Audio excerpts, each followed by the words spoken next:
I've treated myself to the Bachmann Class 45060 Sherwood Forester, which was released a short while ago. This is old tooling now, but is this tooling still good? Does it still hold up? Well, that's what we're going to find out in today's video.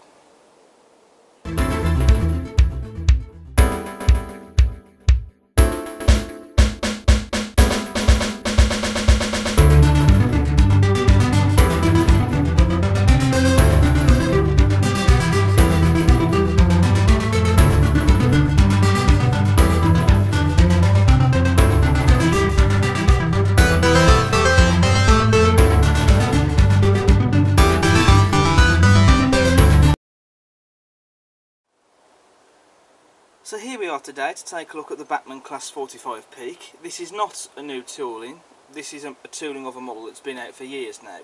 Now, this model I actually bought today, at the time of filming this video, from Handrails in Langley. They sell clothing, schoolwear, and they also do sell model railway stuff, and they do have a large selection of model railway stock. I was quite surprised by the amount that they had. Now, I was supposed to be saving for more of these, the Hornby GWR Hawksworth coaches. I've got a few of these already, and I shall still be getting some more of these. When I went into the shop, I was hoping to find some more of those. I didn't. But one thing I did pick up, to start with, was this, which is a Hornby 4-vent BR meat van, which I quite liked. I thought that would go nicely with my van train. So I picked that up, and then, as you do, you started browsing around the shop and looking at all the locomotives, etc. that they had there. And one thing that my attention was drawn to immediately was this, which this is 45060 Sherwood Forester in BR Blue, and this is a split box Class 45 Peak. Now, this model got released, I think, was it a year or so ago, and I was at the time interested in getting it, but before I could get on it, I think it must have been sold out. I haven't seen many places selling these now, and so when I saw this in Handrails, my attention was drawn to it. I couldn't really take my eyes off it, and it was one of those moments really when you're supposed to be getting coaches, but you ended up buying a loco and impulse instead, and a wagon. But I'm quite happy with it because I have wanted a split box Peak for a while, and I'm happy to have got this, especially because I don't have a Class 45 in my fleet now. So we'll get this open and we'll get it down on the lathe and we're going to have a look at it.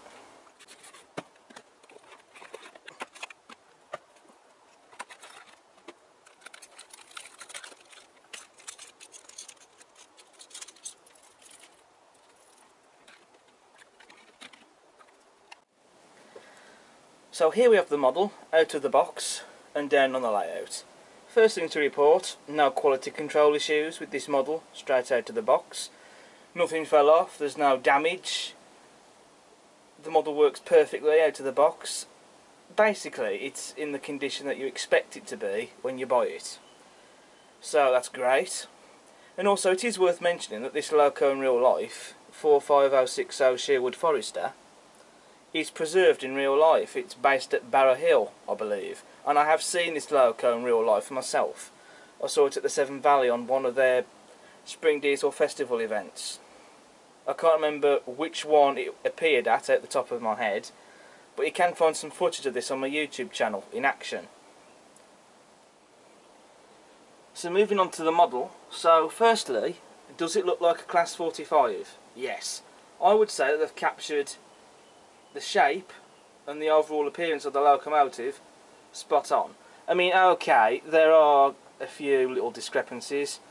There aren't any handles on the side of the grille here, for example, and I believe that the roof fan is a bit small, as it should be a bit bigger.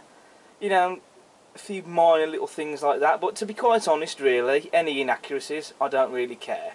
Doesn't make me any less of a rail enthusiast, not pointing out these flaws or anything with any model, should there be any. You know, because I enjoy them for what they are, and I appreciate them for what they are, basically. But you know, it does look like a 45. They have got the shape spot on, and the face as well of the locomotive, which is one of the important things with the locomotive. It's the first thing that you'll always see on the locomotive, and I say that as a rail enthusiast. You know, they've got the classic look of the split boxes superbly, and I do really love the split boxes on locomotives. I think they just look fantastic. So now moving on to the detail on the front of the loco. So first of all, we do have lamp irons, as you can see. It is worth mentioning that much of the detail on the fronts are part of the moulding, but regardless, the way that they have been done is still pretty good. You've also got the cables running underneath the split boxes, as you can see, which, looking at it from certain angles, it does look like that they are separately fitted. You've also got handrails as well on the front of the loco. Again, they are moulded, but then, to be honest, when you're standing certain feet away from the loco, you won't tell that they're moulded until you're really close up to them. You've also got the overhead warning flashes, crisply applied on the front there, and you've got the train reporting number there in the split boxes. And you can see we have a dummy coupling hook on the buffer beam. As standard, this model also has sprung buffers and the metal, and you've also got slim tension lock NEM couplings, which will be replaced with the hump couplings that are now used. You have glazing in the cab windows, and they sit nice and flush, and the glazing has been very well applied, and you've also got separately fitted window wipers as well.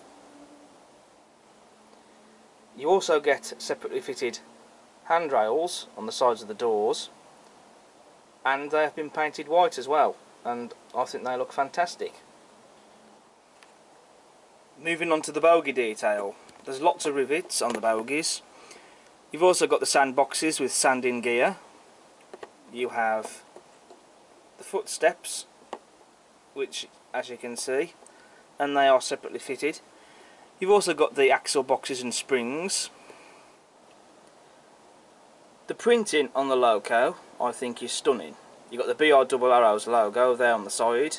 You've got the loco's running number 45060 and the TOPS diagram,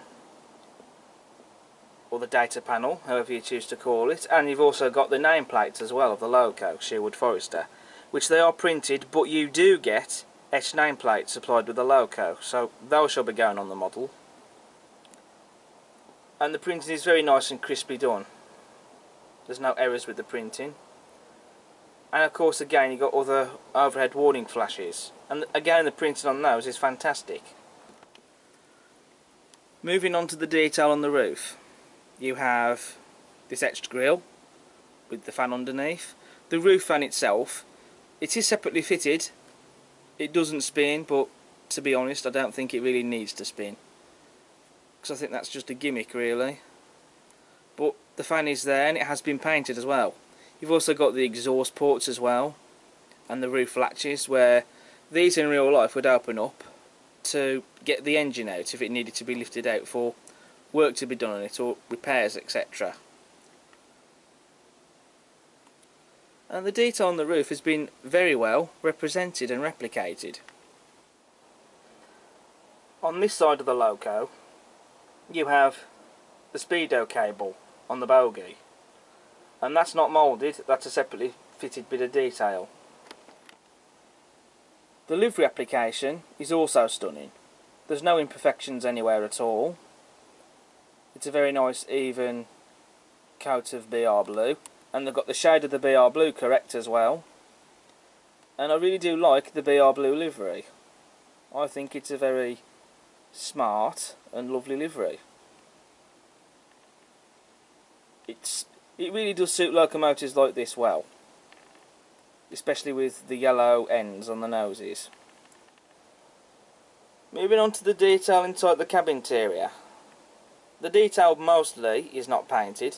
The seats are, though the controls, they appear to be left unpainted. But, you know, they still look nice to look at though, when you get a glimpse of them. And also, you have a driver in the cab as well, which is fitted in the number 1 cab end where the roof fan is. This was when Bachmann used to supply drivers in their models. They don't do it now. I'm not sure why they don't do that now with their new tool models. But what I tend to do on most of my locos is have the stock coupled up to the number 1 cab end where the fans are. I don't know why, that's just something that I like to do. So I may decide to switch the driver end into the other end of the cab or just leave him in there as he is.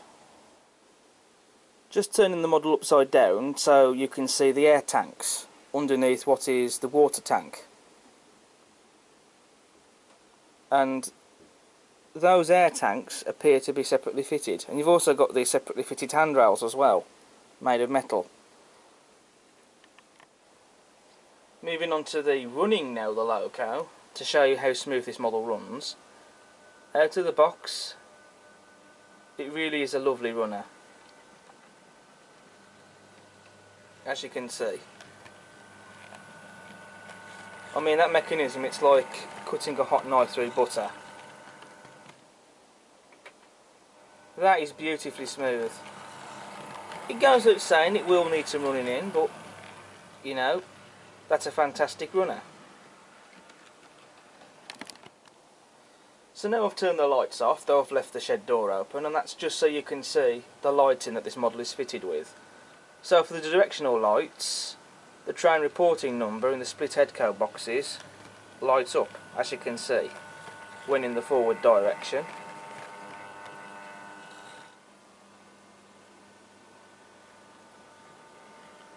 And for the tail lights, it's those 2 lights underneath those split boxes that light up.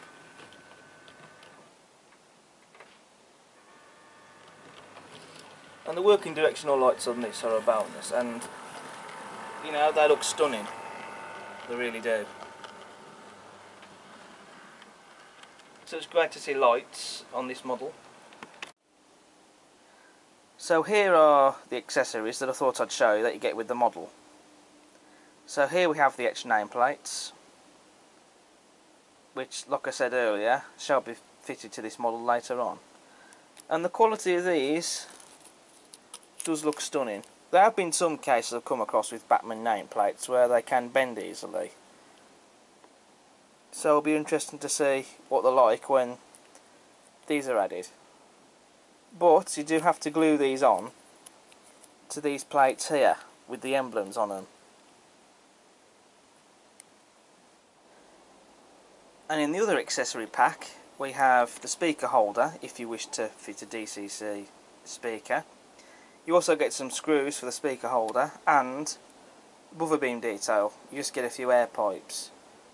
Although I have got some spare ones already in my spares box which I shall be fitting to the model. Or at least plan to fit, because I think the ones I have as spares will look a bit better and more like perhaps the real thing than these ones do. So now, having covered the model in most, if not all, of the detail that I can cover and feel like is worth covering, I'm now going to get this model running around the layout. So I'm going to get it hauling my rake of BR Blue and Grey Mark 1s. So I'll get it running and then I'll come on to my verdict.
So we've just seen 45060 Sherwood Forester running around the layout with the BR Blue and Grey Mark 1 rake. Now, to have filmed the running session, before I could do that, I had to replace the points that go into the siding on the layout, because this loco did not like that set of points at all. It kept derailing on them for some reason, so I had to replace them with a different set of points and move those points further into the siding, basically.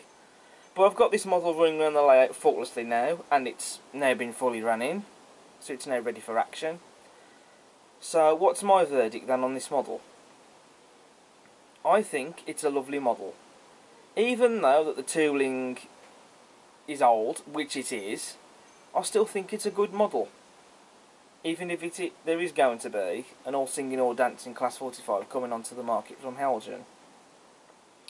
I probably will, maybe, get one of the Helgen Class 45s, but this Bachmann one won't be going anywhere. She'll be staying put, because I have wanted a split box peak for a while now, and when I saw this I just had to have it, because I haven't seen too many of this particular one of Sherwood Forester lately, and so when I saw it I snapped it up, and I'm glad I did. I don't regret buying it. I think it's a good model.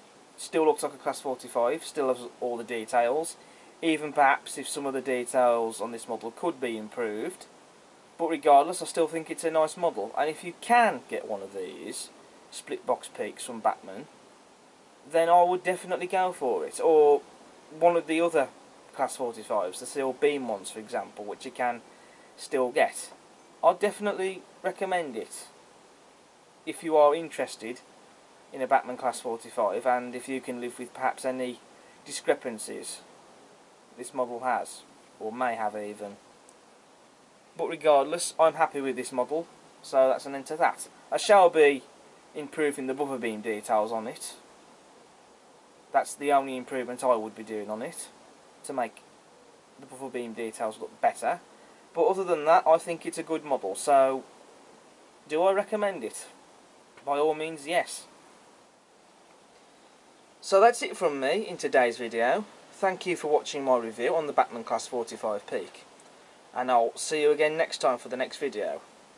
Do feel free to post a comment if you want, and also smash the like button. And also, again, please do feel free to check out all my other videos that I've got on the channel. But until then, this has been Class 47 Peter, reviewing 45060 Sherwood Forester, and I'll see you again soon. But until the next video, take care. Goodbye.